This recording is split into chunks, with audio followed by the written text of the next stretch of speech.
Day 66 of building నియాఫెరా. చాలా మంది skin care ingredients ని ఇండివిజువల్ గా జడ్జ్ చేస్తారు. గ్లిజరిన్ హైడ్రేట్ చేస్తుంది, నియాసినమైడ్ బ్రైట్నింగ్ చేస్తుంది, సాలిసిలిక్ యాసిడ్ యాక్నికి యూజ్ అవుతుంది అనేసి. కానీ ఫార్ములేటర్ అలా ఆలోచించాడు. ఒక ఇంట్రెస్టింగ్ క్వశ్చన్ ఏంటి అంటే, గ్లిజరిన్ రియల్ గా వర్క్ చేస్తుందా లేదా, ఫార్ములా గ్లిజరిన్ ని వర్క్ చేయనిస్తుందా లేదా, డిఫరెన్స్ చాలా పెద్దది. ఒక టాలెంటెడ్ క్రికెటర్ ని వీక్ టీంలో పడితే అతను తన ఫుల్ పొటెన్షియల్ చూపించగలగడా? Maybe, may not be. Ingredients కూడా అలానే.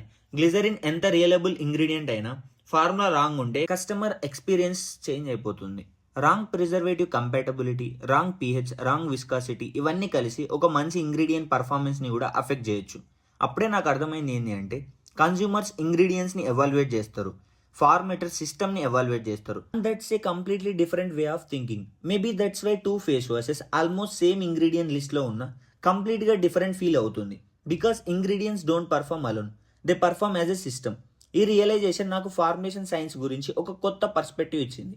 The more I study formulations, the less I ask how good is this ingredient. The more I ask how will this ingredient work with everything around it. Maybe that's the question that builds great products.